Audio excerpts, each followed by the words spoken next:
News morning bulletin కు స్వాగతం. ముందుగా హెడ్లైన్స్ చూద్దాం.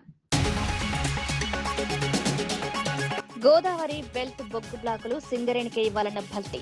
సింగరేణికి బొగ్గు బ్లాకులు కేటాయించాలని విజ్ఞప్తి. సింగరేణి బలోపేతానికి బొగ్గు బ్లాకులు ఇవ్వాలన్న భట్టి. తెలంగాణ ప్రయోజనాల కోసం కేంద్ర నిర్ణయం తీసుకోవాలి.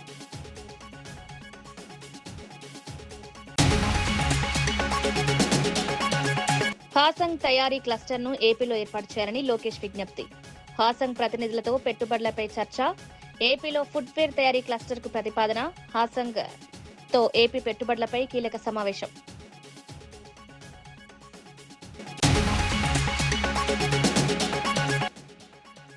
కాళేశ్వరంపై అసెంబ్లీకి రావాలని కేసీఆర్ కు సవాల్. కాళేశ్వరం చర్చకు రావాలన్న ప్రభుత్వ ఆది శ్రీనివాస్. కేసీఆర్ హరీష్ రావు అసెంబ్లీలో చర్చించాలని విప్. కాళేశ్వరంపై బహిరంగ చర్చకు సిద్దమన్న ప్రభుత్వం.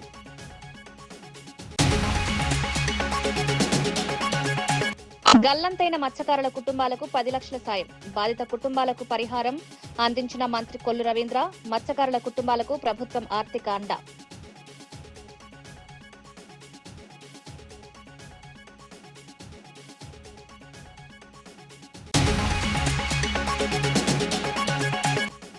పెట్రోల్ అందుబాటులో ఉంచాలన్న కేజ్రీవాల్. ఇంధన విధానంపై కీలక సూచనలు. E20తో పాటు E0 కూడా అందించాలన్న కేజ్రీవాల్. వినియోగదారులకు ఇంధన ఎంపిక ఉండాలన్న డిమాండ్.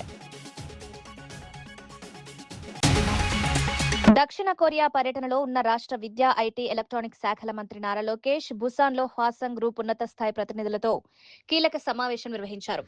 కుప్పంలో ఇప్పటికే ప్రతిపాదించిన పాదరక్షల తయారీ యూనిట్ తో పాటు ఇంటిగ్రేటెడ్ ఫుట్వేర్ కాంపోనెంట్స్, మెటీరియల్స్ తయారీ కేంద్రాన్ని కూడా ఏర్పాటు చేయాలని విజ్ఞప్తి చేశారు.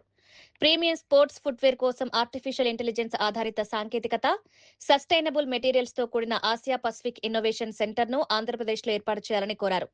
కుప్పం, తిరుపతి, విశాఖపట్నం కేంద్రాలుగా దక్షిణ భారత తయారీ క్లస్టర్ ను అభివృద్ధి చేయాలని ప్రతిపాదించారు. రాష్ట్ర ప్రభుత్వం అందించిన పెట్టుబడి ప్రతిపాదనలను పరిశీలిస్తామని హాసంగ్ కార్పొరేషన్ సీఈఓ హేయోసియోంగ్ రిమోయింగ్ తెలిపారు. ఇప్పటికే కుప్పంలో 900 కోట్లతో green field non leather footwear plant ని ఏర్పాటు చేస్తున్నామని వెల్లడించారు.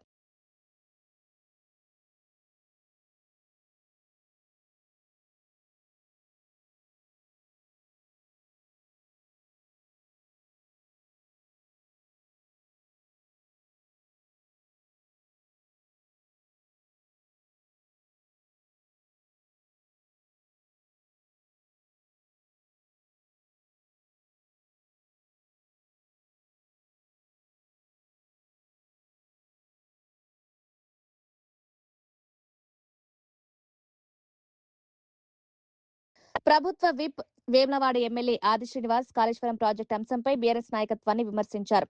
తెలంగాణను భారీ అప్పుల ఊబిలోకి నెట్టింది గత బీఆర్ఎస్ ప్రభుత్వమేనని ఆరోపించారు. ప్రాజెక్టు నిర్మాణం, నిర్వహణలో జరిగిన లోపాలను పక్కనబెట్టి ఇప్పుడు ప్రజలను తప్పుదోవ పట్టించే ప్రయత్నం చేస్తున్నారన్నారు. జాతీయ డ్యాం భద్రతా సంస్థ సూచనలను పట్టించుకోకుండా కన్నెపల్లి పంప్ హౌస్ ను వెంటనే ప్రారంభించాలని డిమాండ్ చేయడం బాధ్యతారాహిత్యమని వ్యాఖ్యానించారు. కాళేశ్వరం అంశంపై ముఖ్యమంత్రి రేవంత్ రెడ్డి అసెంబ్లీలో బహిరంగ చర్చకు ఆహ్వానించినప్పటికీ ప్రతిపక్షం స్పందించడం లేదని తెలిపారు. ప్రజలకు వాస్తవాలు తెలియాలంటే కేసీఆర్, హరీష్ రావు శాసనసభకొచ్చి చర్చలో పాల్గొనాలని సవాల్ విసిరారు. కాళేశ్వరం ప్రాజెక్టుకు సంబంధించిన అన్ని అంశాలను ప్రభుత్వం ప్రజల ముందుంచేందుకు సిద్ధంగా ఉందని ఆది శ్రీనివాస్ స్పష్టం చేశారు. స్వయంగా మీ మామ చూసి రెండో విడత మంత్రివర్గంలో నీకు ఏ శాఖను కూడా మంత్రికి ఇవ్వకుండా పక్కన కూర్చుండబెట్టి నిజం కాదా అంటున్నా. మైనర్ ఇరిగేషన్ లో నీ వైఫల్యము, పనికిరావు, అక్రమ వసూళ్ళకే పరిమితమైన అని చెప్పారు కదా, నేను పక్కన పెట్టింది. మళ్ళీ ఈరోజు నీకు మైనర్ ఇరిగేషన్ ఎందుకు ఇవ్వాలో ఒకసారి ప్రజలకు సమానం చెప్పు అంటున్నాం. అంతెందుకు, నిన్నటి రోజు మా ముఖ్యమంత్రి గౌరవ శ్రీ రేవంత్ రెడ్డి గారు అన్న మాటలు మీకు వినపడలేదా? 3 నెలలు ఎందుకు, వారం రోజులు దారిన మీకు ఏంటారు? అంతెందుకు, ఏకంగా సభనే పెడదాం, కేసీఆర్ గారు ప్రతిపక్ష నేతగా అసెంబ్లీకి రమ్మని సూచనలు సలహాలు ఇవ్వమని, ఒకవేళ ఆ బ్యారేజ్ ఉపయోగంలోకి వస్తాయంటే వారం రోజులు 3 నెలల తర్వాత 3 ఏళ్ళు మీకే ఇస్తామని చెప్పన్నాడు కదా కేసీఆర్ గారు ముందు పెట్టి. ఆ కిటికీ చెప్పంటున్నాం కదా, రాజకీయంగా మాట్లాడడం కాదు. కన్నెపల్లి పంప్ హౌస్ నుంచి నీటిని అన్నారంకు వదిలేయడంతో సమస్య పరిష్కారం అవుతుందని చెప్పని మీరు అనుకుంటున్నారు. దాని ద్వారా ఉత్పన్నమైనటువంటి పరిస్థితిని నిన్నటి రోజు మేము విపులీకరించి చెప్పినాం. నేషనల్ డ్యామ్ సేఫ్టీ అధికారులు, మీ ప్రభుత్వం అధికారంలోనే కాళేశ్వరం కుంగిపోయినప్పుడు, కూలిపోయినప్పుడు ఏదైతే మీ హయాంలో కూలిపోయినటువంటి సుమారు 6-7 ప్రాంతాల్లో పియర్లు ఏవైతే కూలిపోయినాయో ఆ రోజు ఎన్డీసీ ఏం చెప్పింది, మీరు ఇక్కడ నీరును ఆపినట్టయితే బ్యారేజ్ ప్రమాదకరం కూడా కింద ఊలు కొనకపోతే మీరు వెంటనే గేట్లు విడిచిపెట్టమని చెప్పండి. ఆ మాట వాస్తవం కాదు అంటున్నా. మీ హయాంలో కుంగిపోయింది, మీ హయాంలో కూలిపోయింది ఎన్డీఎస్సీ అద్దట్టునే కదా. ఈరోజు కన్నెపల్లి పంప్ హౌస్ నుంచి ఒకవేళ నీరును ఎత్తిపోస్తే అన్నారం దగ్గర అన్నారం నుంచి మరి సుందిలకు ఎత్తిపోసి అక్కడి నుంచి ఎల్లంపల్లి తీసుకురావడం చెప్పనేటువంటిది మీ ఆలోచన. కానీ 3 బ్యారేజీలు ప్రమాదకరంగా ఉన్నాయని చెప్పని ఎన్డీఎస్సీ చెప్పి నీటిని ఆపకండి చెప్పినప్పుడు ఇప్పుడు ఒకవేళ కన్నెపల్లి పంప్ హౌస్ నుంచి మోటార్లు ఆన్ చేయాలంటే మేడిగడ్డ దగ్గర నీళ్ళు ఉండాలి, అన్నారం దగ్గర నీళ్ళు ఉండాలి, సుందిల దగ్గర ఉండాలి. నేను అనుకుంటా లెక్క ప్రకారం ఒక దగ్గర 8 మీటర్ల నీటి నిల్వ సామర్థ్యం పెంచి ఉంచాలి, ఒక దగ్గర 10 మీటర్ల నీటి నిల్వ సామర్థ్యం ఉంచాలి, ఒక దగ్గర 5 మీటర్ల నీటి నిల్వ సామర్థ్యం ఉంచాలి. అప్పుడే ఒక పంప్ హౌస్ మరో పంప్ హౌస్కు ఈ విధంగా మేడిగడ్డ నుంచి అన్నారు అన్న సుంది నుంచి ఎల్లంపల్లి వరకు మనం నీటిని తీసుకుపోయే పరిస్థితి ఉంటుంది. ఈ లోపల ఈ నీటి నిల్వ ఉంచినప్పుడు ఈ బ్యారేజీలకు ఏమైనా అయితే కింది ఉన్నటువంటి గ్రామాలు కొట్టుకుపోతే ఎన్డీఎస్ఏ చెప్పిన తర్వాత ఏ విధంగా ముందుకు పోవాలి హరీష్ రావు ఒకసారి చెప్పండి, కేటీఆర్ ఒకసారి చెప్పండి.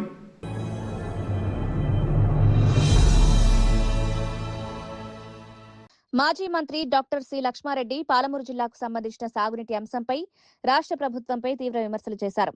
పనికిరాని కొడంగల్ ప్రాజెక్టుకు అనుమతుల కోసం ప్రయత్నిస్తూ మొత్తం పాలమూరు జిల్లా రైతుల ప్రయోజనాలను ప్రభుత్వం విస్మరిస్తోందని ఆరోపించారు. తుంగభద్ర నదిపై కర్ణాటక, ఆంధ్రప్రదేశ్ రాష్ట్రాలు అక్రమ ప్రాజెక్టులు నిర్మిస్తున్నప్పటికీ తెలంగాణ ప్రభుత్వం స్పందించడం లేదని విమర్శించారు. సముద్రంలోకి వృధాగా వెళ్లే నీటిని వినియోగించుకునేందుకు అవసరమైన చర్యలు తీసుకోకుండా పాలమూరు ప్రాంతాన్ని ఎడారిగా మారుస్తున్నారన్నారు. రైతుల ప్రయోజనాల కంటే రాజకీయ ప్రయోజనాలకే ప్రభుత్వం ప్రాధాన్యమిస్తోందని ఆరోపించారు. పాలమూరు, రంగారెడ్డి ప్రాజెక్టుతో పాటు సాగునీటి ప్రాజెక్టులపై ప్రభుత్వం స్పష్టమైన కార్యాచరణ ప్రకటించాలని డిమాండ్ చేశారు. తెలంగాణ రైతులకు నీటి హక్కులు దక్కేలా పోరాటం కొనసాగిస్తామని లక్ష్మారెడ్డి స్పష్టం చేశారు. కేసీఆర్ గారు స్వయంగా దీనిపైన పాదయాత్ర కూడా చేసి అందరికి హెచ్చరిక చేయడం జరిగింది. మరి మా ప్రభుత్వం తెలంగాణ వచ్చిన తర్వాత ఇక్కడ ప్రాంత ప్రజలకు న్యాయం చేస్తామని అప్పుడే మాట ఇచ్చిన ప్రకారం మరి వీటన్నిటి మీద ఎక్కడికక్కడ కంట్రోల్ తీసుకొని మరి ఈ అయితే మిగతా ఆయకట్ట ఎట్లయితే పారాలను, ఎందుకంటే ఎట్లా ఆర్డీఎస్ ఆల్రెడీ ఇంత దరిద్రంగా ఉంది, ఇక్కడ మెయింటెనెన్స్ సరిగ్గా లేదు, మన హ్యాండ్ ఓవర్ లేదు. మరి మనకంటూ ప్రాజెక్టు ఉండాలనే తుమ్మిళ్ళ ప్రాజెక్టును డిజైన్ చేసి దాన్ని శాంక్షన్ చేసి కంప్లీట్ చేసి అది స్టార్ట్ కూడా చేయడం జరిగింది. ఆ మిగతా రిజర్వాయర్లు ఈ ప్రభుత్వంలో కనీసం చెల్లం కూడా లేదు. ఈ రకంగా చూస్తే ఇక్కడ ఉన్న పరిస్థితి ఎంత భయంకరంగా ఉందని ఇక్కడ వచ్చి చూస్తే ఇక్కడ కర్ణాటక వాళ్ళు పక్కనే కళ్ళకు కనిపిస్తా ఉంది. వాళ్ళు చెప్తా ఉన్నారు తాగునీటి కొరకని. మరి తాగునీటి కొరకని అక్కడ రిజర్వాయర్ కంటే 2 టీఎంసీ రిజర్వాయర్, ఇక్కడ ఉన్నదే మొత్తం కొడితే మీరు నిలిచేదే 3-4 టీఎంసీలు. దీనికి వెళ్ళి వాళ్ళు 2 టీఎంసీలు అంటారు, కంటిన్యూ తీసుకపోతే 4-5 టీఎంసీలు తీసుకుపోతారు. అక్కడ వాళ్ళు ఆ పని చేస్తా ఉన్నారు. ఈ రకంగా చూస్తే ఆర్డీఎస్ ఆయకట్టు కొత్త గుండు సున్న అవుతుంది. ఇదే ఈ రకంగా ఇట్లే వదిలిపెడితే ఆర్డీఎస్ ఆయకట్టు అనేది ఒక్క చుక్క కూడా ఆర్డీఎస్ ప్రాజెక్ట్ ద్వారా నీళ్లు రాదు. మరి ఇటువంటి సందర్భంలో ఇంకా పైన కూడా తుంగభద్ర పైన ప్రాజెక్టులు కడుతున్నారు. అక్కడ కృష్ణా పైన ఆల్మట్టి డ్యాం పెంచి దాదాపు 300 టీఎంసీ పైన రిజర్వాయర్ నింపుకోవడానికి ప్రయత్నం చేస్తా ఉన్నారు. ఎక్కడికక్కడ ఇవన్నీ జరుగుతూ ఉంటే మన ప్రభుత్వం ఏదైతే ఉందో కళ్ళప్పకి చూస్తా ఉన్నారు. దాంతోపాటు నవ్వు వస్తే చెప్తే వాళ్ళు మొన్న ఏదైతే సీక్రెట్ ఒప్పందం చేసిండ్రో ఆ ఒప్పందంలో 3 ముఖ్యమంత్రులు కూర్చొని ఏం మాట్లాడుకుని ఎవరు బయటకు చెప్పలే. కానీ మాకు అర్థమైంది ఏంటంటే కొడంగల్ లిఫ్టిగేషన్ కు కర్ణాటక ఎన్ఓసీ కావాలంటే మొత్తానికి ఎన్ఓసీ ఇచ్చింది అనేది మాకు తెలుస్తా ఉంది. ఈ ప్రాజెక్ట్ అనేది కట్టుకోండి మాకేం సంబంధం లేదు. అసలు కొడంగల్ లిఫ్టిగేషన్ అనేది వాస్తవంగా అవసరం లేదు. అయితే కొడంగల్ ప్రాజెక్ట్ లిఫ్టిగేషన్ ప్రాజెక్టు కింద వీళ్ళైతే ఆయకట్టు చూపిస్తా ఉన్నారో అది కేవలం భూత్పూర్ రిజర్వాయర్ ఉన్న ఒక 1 టీఎంసీ దాని నుంచి వాళ్ళు డిజైన్ చేసిండ్రు. అవి నీళ్ళు వచ్చే సమస్యనే లేదు. అది కూడా మొత్తం కొడితే వాళ్ళు ఒక 90,000 ఎకరాలకు చూపిస్తా ఉన్నారు. విశాఖపట్నం సముద్రంలో గల్లంతైన మత్స్యకారుల కుటుంబాలకు ఆంధ్రప్రదేశ్ ప్రభుత్వం ఆర్థిక సహాయం అందించింది. మంత్రి కొల్లు రవీంద్ర బుధవారం బాధిత కుటుంబాలకు ఒక్కొక్కరికి 10 లక్షల చొప్పున పరిహార చెక్కులను అందజేశారు. ఈ మొత్తంలో 5 లక్షలు కేంద్ర ప్రభుత్వ బీమా పథకం నుంచి, మరో 5 లక్షలు ముఖ్యమంత్రి సహాయ నిధి ద్వారా మంజూరు చేసినట్లు తెలిపారు. ఈ క్లిష్ట సమయంలో ప్రభుత్వం బాధిత కుటుంబాలకు అండగా ఉంటుందని భరోసా ఇచ్చారు. గల్లంతైన మత్స్యకారుల కోసం గాలింపు చర్యలు కొనసాగుతున్నాయని, అన్ని ప్రభుత్వ సంస్థలు సమన్వయంతో పనిచేస్తున్నాయని వెల్లడించారు. కుటుంబాల సంక్షేమానికి అవసరమైన ప్రతి సహాయాన్ని ప్రభుత్వం అందిస్తుందని హామీ ఇచ్చారు. మత్స్యకారుల భద్రత కోసం మరిన్ని చర్యలు తీసుకుంటామని, సముద్రంలో చేపల వేటకు వెళ్లే వారికి అవగాహన కార్యక్రమాలు నిర్వహిస్తామని తెలిపారు. తర్వాత రోజు చిన్న అనే అతను ఒక కమర్షియల్ బోటుకి అతను దగ్గరికి వెళ్ళడం, వాళ్ళు అతన్ని రక్షించడం జరిగింది. ప్రభుత్వానికి సమాచారం వచ్చిన వెంటనే కోస్ట్ గార్డ్ని అలర్ట్ చేశారు. కొన్ని బోట్స్ పెట్టి కూడా గాలించడం జరిగింది. అన్ని రకాలైనటువంటి రెస్క్యూ తీసుకోవడం జరిగింది. కానీ ఈ రోజు వరకు కూడా వాళ్ళ ఆచూకీ కనపడలేదు. ఆ చిన్న ఇచ్చినటువంటి సమాచారం ప్రకారం అక్కడ వాళ్ళందరూ కూడా ప్రమాదంలో చనిపోయి ఉంటారని చెప్పి భావించి, అలాగే కోస్ట్ గార్డ్ వాళ్ళు సెర్చింగ్లో మాకు ఎక్కడ కూడా ట్రేస్ కాలేదని చెప్పి కోస్ట్ గార్డ్ కూడా ఇచ్చినటువంటి రిపోర్ట్ను ఆధారం చేసుకుని 72 గంటల తర్వాత ఆ కుటుంబాలకి, ఎవరైతే 7గురిలో ఒక అతను సేవ్ అయ్యాడు కాబట్టి మిగతా ఆరుగురికి ఈరోజు గౌరవ ముఖ్యమంత్రి చంద్రబాబు నాయుడు గారు ఇచ్చినటువంటి ఆదేశాలతో ఆ కుటుంబాలకి ఫిషరీస్ డిపార్ట్మెంట్ నుంచి ఒక 5 లక్షలు, సీఎం రిలీఫ్ ఫండ్ నుంచి ఒక 5 లక్షలు కలిపి 10 లక్షల రూపాయలు చెక్ వారికి అందించడం జరిగింది. మిగతాయి కూడా ఏదైతే బోటు నష్టపోయి ఉన్నారు కాబట్టి బోటు కానీ మిగతా ఆ కుటుంబాలను ఏ రకంగా మనం ఆదుకోవాలనే దానికోసం ప్రభుత్వ పరంగా వాళ్ళ పిల్లల చదువుల విషయంలో కానీ వాళ్ళకి ఏ రకంగా మనం హెల్ప్ చేయొచ్చో అన్నీ కూడా ఏర్పాటు చేయడానికి అన్ని చర్యలు కూడా తీసుకోవడం కూడా జరుగుతుంది. అయితే ఇవాళ గతంలో ఎప్పుడు ఇవ్వని విధంగా 10 లక్షల రూపాయలు ఇచ్చినందుకు గౌరవ ముఖ్యమంత్రి చంద్రబాబు నాయుడు గారికి ప్రత్యేకంగా ధన్యవాదాలు తెలియజేస్తా ఉన్నాం. ఎందుకంటే గతంలో ఇక్కడ హుద్హుద్ వచ్చినప్పుడు కూడా ఆ రోజుల బోట్లు మునిగిపోతే 6 లక్షల రూపాయలు చొప్పున ఫస్ట్ టైం భారతదేశంలోనే ఫస్ట్ టైం ఆంధ్ర రాష్ట్రంలో ఆ నష్టపరిహారం ఇచ్చినటువంటి ఘనత కూడా ఆనాడు చంద్రబాబు నాయుడు గారు. మరి ఈరోజు కూడా చూస్తే 5 లక్షల రూపాయలు ఉండేది గతంలో. లాస్ట్ గవర్నమెంట్లో దగ్గర ఒక 80 కేసెస్ పెండింగ్ ఉంది సార్. పెండింగ్ 63 కేసులు లాస్ట్ గవర్నమెంట్లో పెండింగ్ ఉన్నాయి. ఒక్క పైసా కూడా ఇవాళ 5 సంవత్సరాల్లో. ఇవాళ మళ్ళీ గౌరవ ముఖ్యమంత్రి చంద్రబాబు నాయుడు గారు, 3 కోట్ల, అలాగే వ్యవసాయ శాఖ మంత్రి అచ్చెన్నాయుడు గారు వెంటనే ప్రపోజల్ పెట్టడం, ఆ అమౌంట్ కూడా రిలీజ్ చేయడం కూడా జరిగింది. 3 కోట్ల 15 లక్షలు, 3 కోట్ల 15 లక్షల రూపాయలు ఇమీడియట్గా రిలీజ్ చేసి ఆ కుటుంబాలకు అందిస్తున్నాం. ఇంకా కొన్ని అక్కడ ఉన్నటువంటి ప్రాథమికంగా ఇంకా వాళ్ళకి కావాల్సినటువంటి సమాచారం కానీ కొన్ని ఆగినాయి, కానీ మిగతా 100% ఇవ్వడానికి ప్రభుత్వం చర్యలు తీసుకున్నాం. అయితే ఇవాళ గతంలో ఏ రాష్ట్రం కూడా ఇవ్వని విధంగా ఇలా బోటు ప్రమాదం జరిగినప్పుడు ఏ రాష్ట్రం కూడా ఇంత పెద్ద ఎత్తున ఇచ్చిన పరిస్థితి లేదు. 10 లక్షల రూపాయలు చొప్పున ఇవాళ అందించడం అనేది గౌరవ ముఖ్యమంత్రి గారు ప్రత్యేకంగా ధన్యవాదాలు తెలియజేస్తామని మరొకసారి. అదే కాదు, గతంలో బ్యాన్ పీరియడ్ డబ్బులు ఇచ్చిన, గతంలో బ్యాన్ పీరియడ్ అంటే వేట నిషేధ సమయానికి కేవలం బియ్యం ఇచ్చేవాళ్ళు. కానీ 2014 నుంచి 4,000 రూపాయల చొప్పున స్టార్ట్ చేసి ఈరోజు 20,000 రూపాయల చొప్పున బ్యాన్ పీరియడ్ డబ్బులు ఇస్తున్నాం.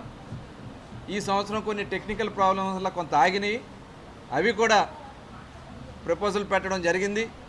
9 కోట్ల రూపాయలు అతి త్వరలోనే రిలీజ్ చేసి 100% ఎవరైతే బ్యాన్ పీరియడ్లో ఉన్నటువంటి ఫిషింగ్ చేసే మత్స్యకారులు అందరికీ కూడా వేట నిషేధ సమయంలో ఆగిపోయిన వాళ్ళందరూ కూడా అందించడం జరుగుతుంది.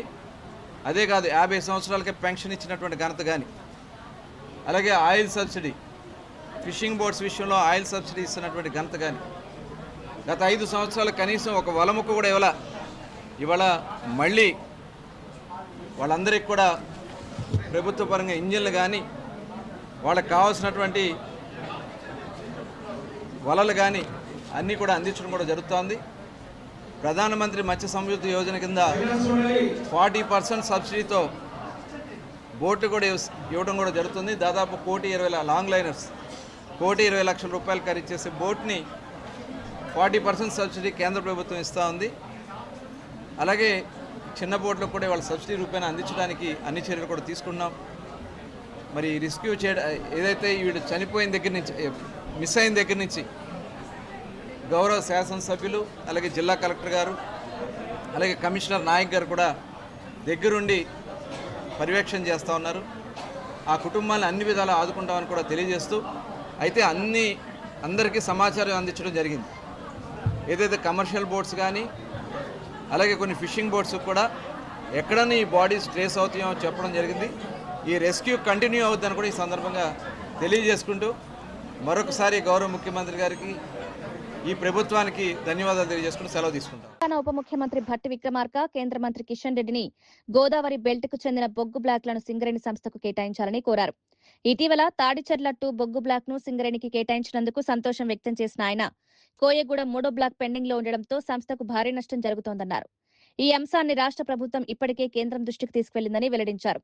తెలంగాణ పట్ల నిజమైన చిత్తశుద్ది ఉంటే కిషన్ రెడ్డి గోదావరి బెల్ట్ బొగ్గు బ్లాక్లను సింగరేణికి కేటాయించేలా చర్యలు తీసుకోవాలని విజ్ఞప్తి చేశారు.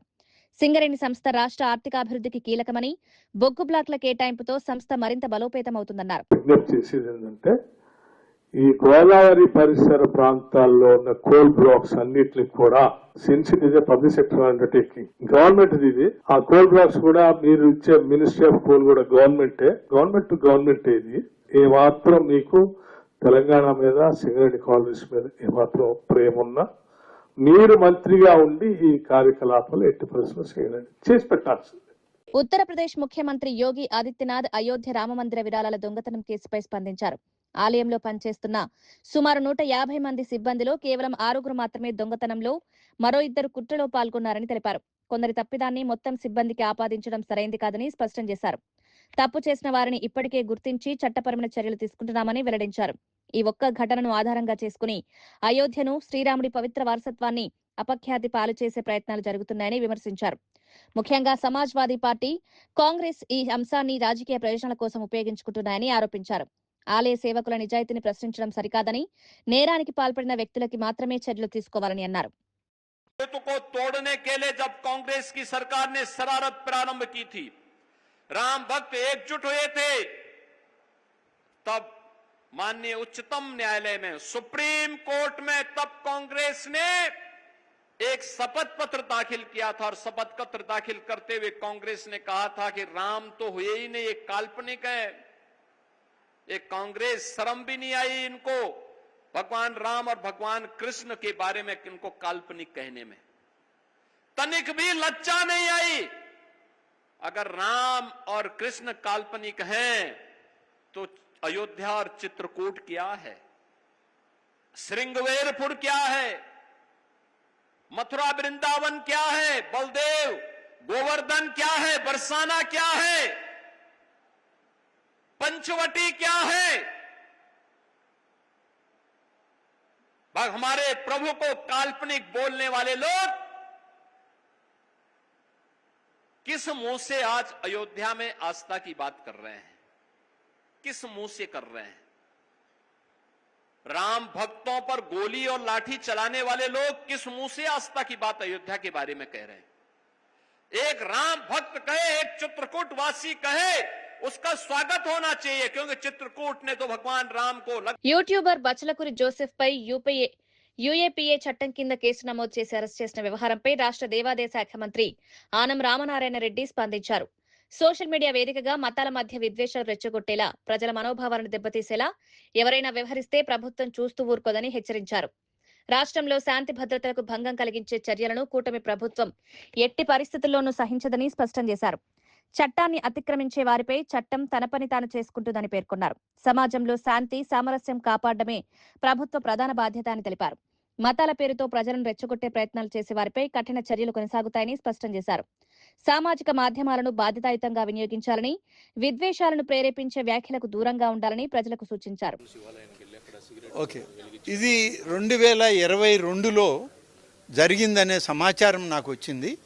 నాకు 2 రోజుల క్రితమే ఒక యంగ్స్టర్, అతను కూడా మరి అతను నాకు తెలియదు, అతను ఒక చిన్న గ్రామంలో, కుగ్రామంలో శివాలయం ఉంటే అందులో దీపం పెట్టి అందరూ పూజ చేసుకుంటుంటే ఇతని స్నేహితులతో పోయి ఆ దీపం కాంతిలో నుంచి వచ్చే దాంట్లో సిగరెట్ వెలిగించుకొని శివుడికి దండం పెట్టుకొని ఓం నమ శివాయ అని ఎకిలి నవ్వులతో అతను బయటికి రావడం చూసాం.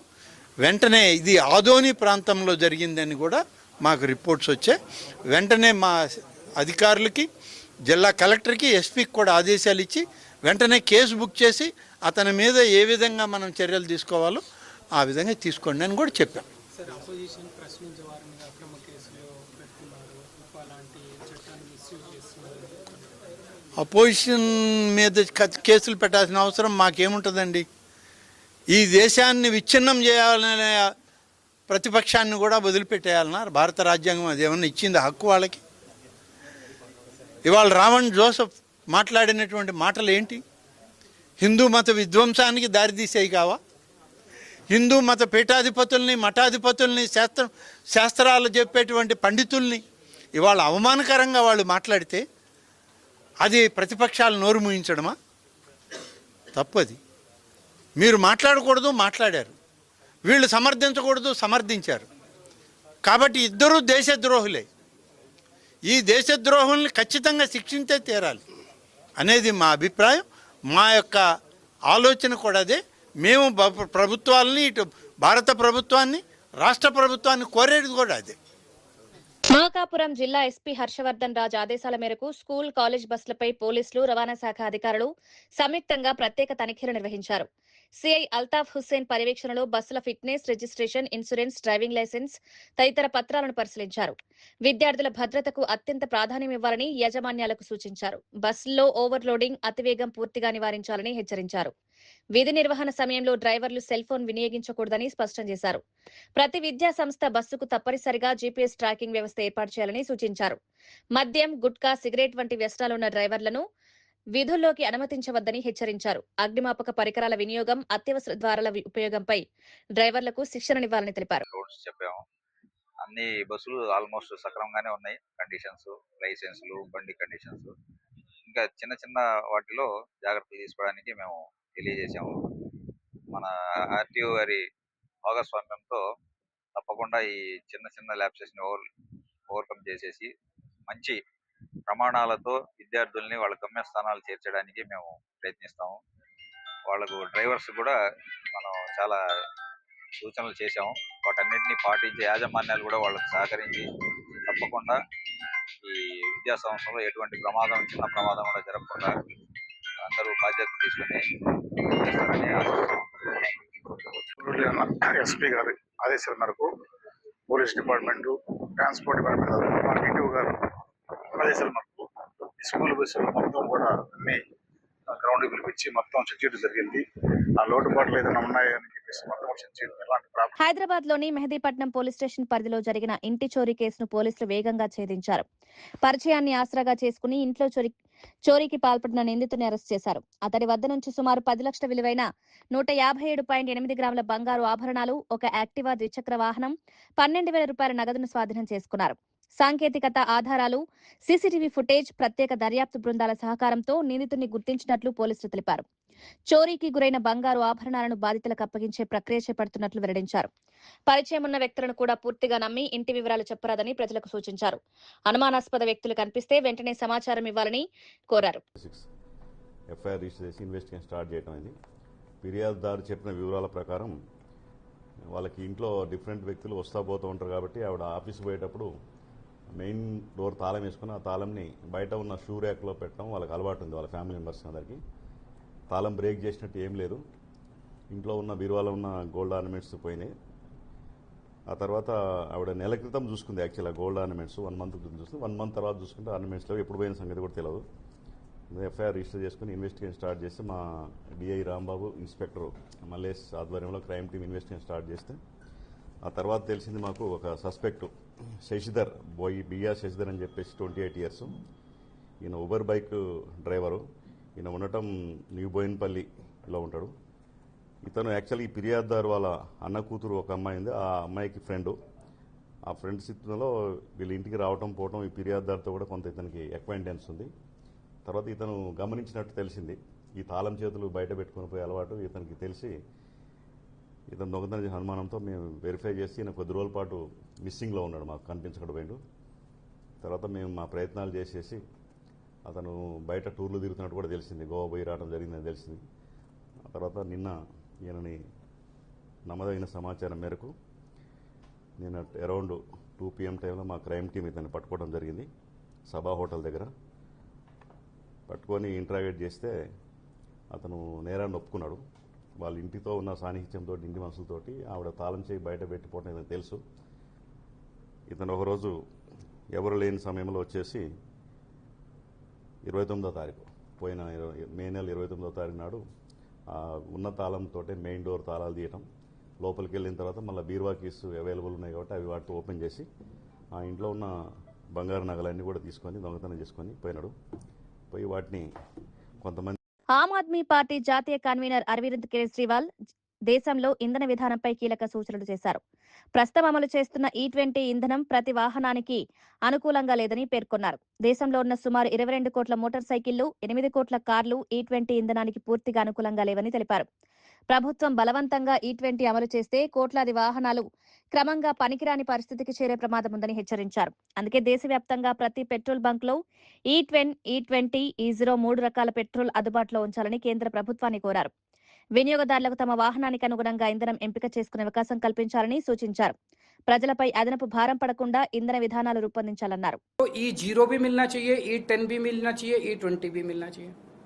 अलग अलग दाम रख दो, जिसके जो समझ में आए, जिसकी जेब जो अलाउ करे, जिसका जो विचार बने, जिसकी जो बुद्धि अलाउ करे, वो खरीद ले. పోలీస్ గేమ్స్ మీట్ కార్యక్రమంలో పాల్గొన్న ప్రముఖ సినీ నటుడు నవీన్ పొలిశెట్టి తన చమత్కార వ్యాఖ్యలతో అందరినీ ఆకట్టుకున్నారు. త్వరలో తాను పోలీస్ పాత్రలో నటించబోతున్నానని ప్రకటించిన ఆయన మల్కాజ్గిరి పోలీస్ కమిషనర్ సుమతితో కలిసి నటించాలని ఉందని సరదాగా వ్యాఖ్యానించారు. మహిళల భద్రత కోసం అండర్ కవర్ ఆపరేషన్ నిర్వహించిన సిపి సుమతి పనితీరును ప్రత్యేకంగా అభినందించారు. ఆమె నటన కూడా అద్భుతంగా ఉందని చెప్తూ తమ సినిమాలో ఒక పాత్ర చేయాలని ఆహ్వానించారు. ఈ వ్యాఖ్యలపై అక్కడున్న పోలీసులు అధికారులు నవ్వులుపోయించారు. పోలీసుల సేవలు సమాజానికి ఎంతో కీలకమని, వారి కృషిని ప్రజలు గుర్తించాలని నవీన్ పొలిశెట్టి అన్నారు.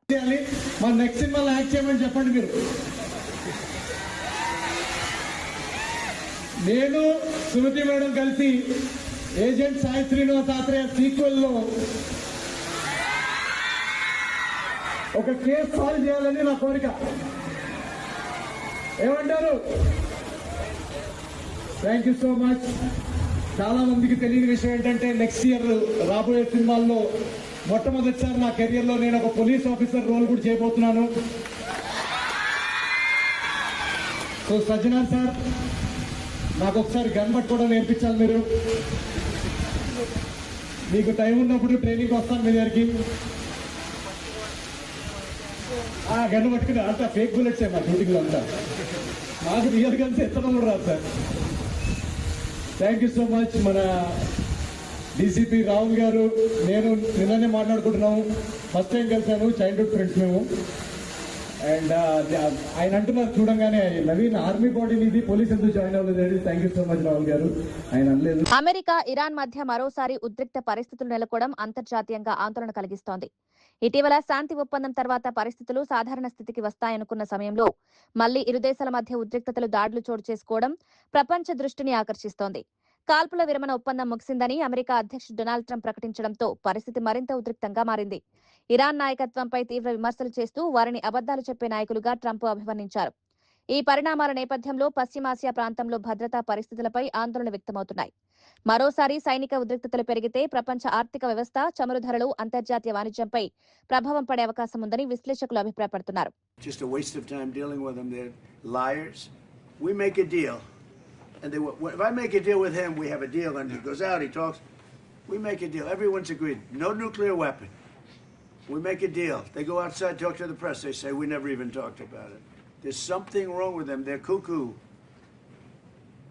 As far as I'm concerned, it's over. Talks won't resume after we get through the funeral proceedings. What? Does this mean that talks with Iran will not resume? I don't care. They can talk, but I think they're wasting their time. They're a bunch of lying guys. My whole life, that's all I do is deals. My whole life that's how I became president, I guess. That's a deal too, right? But I made a lot of money. I had a lot of great success. Tremendous success. Everything I did, I was successful. And I deal with these guys and I say, this is from a different school. They're liars. They're cheats. They're sick people. They've hurt their people. They killed 54,000 people as of now that were protesting. You know, when people say, how come they haven't taken over? They can't take over because they're dead. They killed them. Nobody's going to take over. They have no guns, and the other side has machine guns. And they're killing them. The press doesn't report it. But they're bad people. They're bad people. And frankly, I don't want to waste my time with them. Now, I'll let our wonderful negotiators keep talking if they want, but I don't see it. I don't like these people. You know that? I like him. I like the leaders. I think all of these leaders. Great.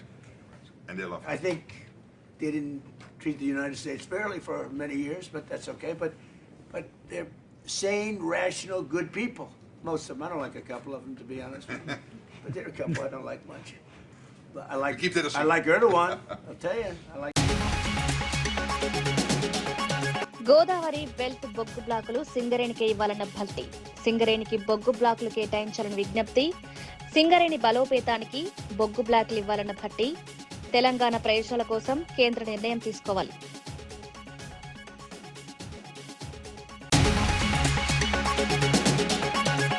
హాసంగ్ తయారీ క్లస్టర్ను ఏపీలో ఏర్పాటు చేయాలని లోకేష్ విజ్ఞప్తి. హాసంగ్ ప్రతినిధులతో పెట్టుబడులపై చర్చ. ఏపీలో footwear తయారీ క్లస్టర్ కు ప్రతిపాదన. హాసంగ్ తో ఏపీ పెట్టుబడులపై కీలక సమావేశం.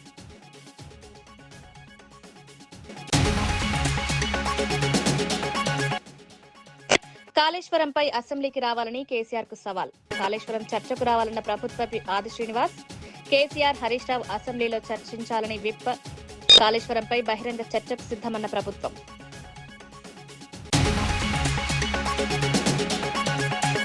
గల్లంతైన మత్స్యకారుల కుటుంబాలకు 10 లక్షల సాయం. బాధిత కుటుంబాలకు పరిహారం అందించిన మంత్రి కొల్లు రవీంద్ర. మత్స్యకారుల కుటుంబాలకు ప్రభుత్వం ఆర్థిక అండ.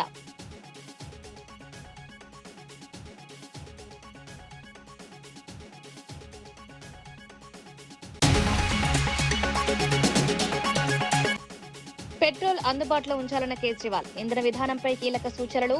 E20తో పాటు E0 కూడా అందించాలన్న కేజ్రీవాల్. వినియోగదారులకు ఇంధన ఎంపిక ఉండాలన్న డిమాండ్.